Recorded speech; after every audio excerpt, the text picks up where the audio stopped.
guys, kembali lagi dengan saya Atalia Hamber dari Program Studi Pendidikan Guru Sekolah Dasar Fakultas Ilmu Pendidikan Universitas Negeri Manado. Di saat ini, saya membuat tugas mata kuliah Teknologi Informasi dan Komunikasi atau TIK dengan dosen pengampu Ibu Dr. Juliana Margareta Sumilat, MPD. Jadi, lewat dari artikel yang saya dapat, saya akan menjelaskan kutipan dengan variabel PBL atau Problem Based Learning. Dan saya akan menjelaskan untuk pertama dari kutipan nasional, yaitu pembelajaran berbasis masalah. Nah, ini mana pembelajaran berbasis masalah ini meliputi pengajuan pertanyaan atau masalah yang memusatkan pada keterkaitan antar disiplin, penyelidikan autentik, kerjasama dan menghasilkan karya serta peragaan. Dan selanjutnya ada lagi pembelajaran berbasis masalah itu merupakan salah satu pembelajaran inovasi yang dapat memberikan kondisi belajar aktif kepada peserta didik. Dan dalam buku Learning to Teach, Ahrens mengidentifikasi ada 4 karakteristik pembelajaran berbasis masalah, yaitu yang pertama ada pengajian masalah, yang kedua keterkaitan dengan disiplin ilmu lain, yang ketiga menyelidiki masalah autentik, yang keempat memamerkan hasil kerja, dan kelima kolaborasi. Lanjut. Jadi di sini ada pengertian lagi. Pembelajaran berbasis masalah itu adalah pembelajaran yang menggunakan masalah sebagai titik tolak dari pembelajaran. Nah, di sini ada langkah-langkah pembelajaran berbasis masalah sebagai berikut menurut Kosasi tahun 2015 halaman 91. Jadi dia mengatakan langkah-langkahnya itu yang pertama mengamati, mengorientasikan siswa terhadap masalah, yang kedua menanya, merumuskan permasalahan, yang ketiga menalar, proses pengumpulan data, yang keempat mengasosiasi, merumuskan pemecahan masalah, dan yang kelima melaporkan, mengomunikasikan. Lanjut,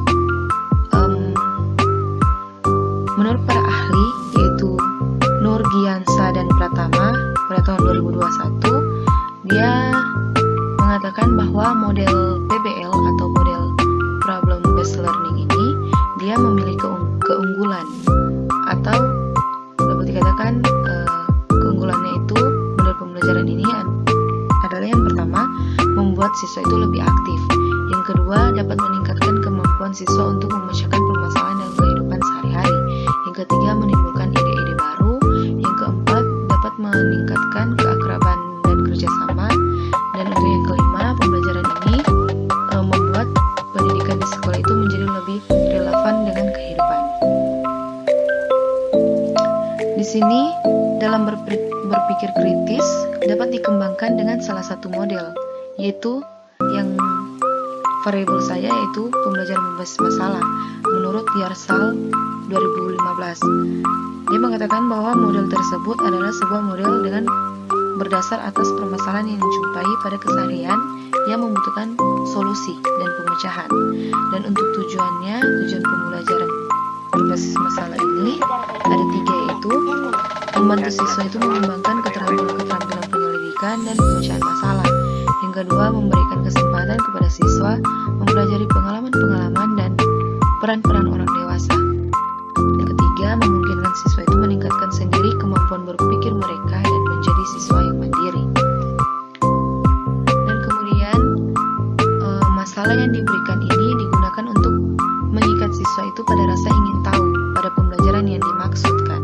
Masalah diberikan ini kepada siswa sebelumnya siswa itu sudah mempelajari konsep atau materi yang berkenan dengan masalah yang harus dibacakan. Nah, dengan belajar dari permasalahan yang ada dalam masyarakat dan dari pengalaman pribadi, siswa itu diharapkan mampu menuangkannya dalam bentuk narasi. Itulah kutipan nasional yang saya dapat, dan saat ini saya akan menunjukkan daftar pustaka yang saya ambil. Jadi ini ada 10 daftar pustaka nasional yang saya ambil. Kita lanjut untuk yang kedua dari kutipan internasional, yaitu Problem Based Learning. Nah, di sini saya sudah menerjemahkan dari bahasa Inggris ke bahasa Indonesia tentang Problem Based Learning. Nah, jadi Problem Based Learning ini atau dalam bahasa Indonesia-nya adalah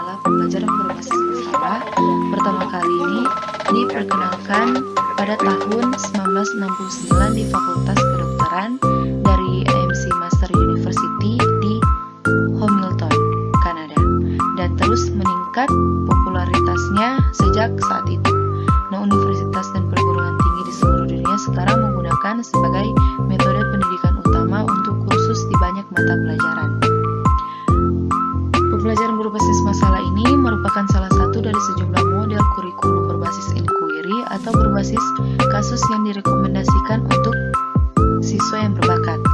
Dan dalam berpikir selalu terjadi dalam konteks dengan pengaruh dan interaksi sosial langsung atau tidak langsung, dan pemikiran individu dipengaruhi oleh peluang dan kendala yang berbeda dalam konteks yang berbeda. Itu menurut pendapat Moseley et al. Tahun 2005. Dan PBL ini merupakan suatu proses yang digunakan untuk mengidentifikasi permasalahan dengan suatu skenario untuk menambah pengetahuan dan pemahaman. Di sini ada beberapa prinsip yang tercantum. Yang pertama, pembelajaran mandiri dan terarah. Yang kedua, pembelajaran terjadi dalam kelompok dan guru sebagai fasilitator. Yang ketiga, semua kelompok harus berpartisipasi secara setara. Yang keempat, siswa belajar tentang motivasi, kerja tim, pemecahan masalah, dan keterlibatan dengan tugas. Dan yang terakhir, bahan-bahan seperti data, foto, artikel itu dapat digunakan untuk menyelesaikan masalah. Nah, PBL ini bertujuan untuk meningkatkan kemampuan literasi siswa dalam melaksanakan pembelajaran jarak jauh dan menguji pengaruh pembelajaran berbasis masalah pada kelas online terbalik terhadap kemampuan literasi statistika dalam pembelajaran jarak jauh. Dan PBL ini ternyata dapat mendorong siswa untuk menggunakan strategi membaca yang efektif, karena ketika menghadapi masalah yang kompleks, siswa itu perlu memahami teksnya secara menyeluruh, mengidentifikasi gagasan utama, membedakan rincian pendukung, dan bahkan merangkum informasi yang relevan. Dan dapat diketahui bahwa tujuan ini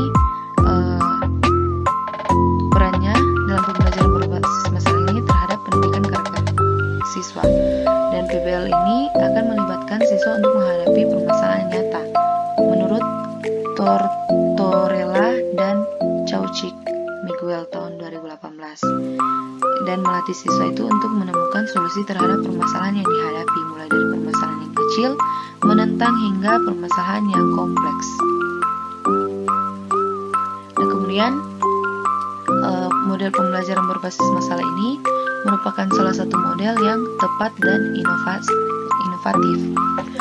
Model pembelajaran yang akan digunakan seperti yang mengutip salah satu definisi berbasis masalah, dan pembelajaran itu sesuai pendekatan pembelajaran agar siswa itu dapat belajar berpikir kritis dan keterampilan memecahkan masalah dan memperoleh konsep dari materi pembelajaran dengan menggunakan masalah dalam kehidupan sehari-hari sebagai konteks. Itu menurut pendapat ahli Anwar dan Jurotun pada tahun 2019.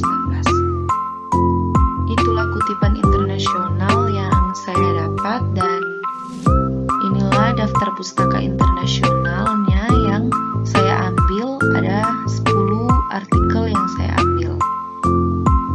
Nah, ini. Oke, baik, itulah yang dapat saya sampaikan. Mohon maaf atas kesalahan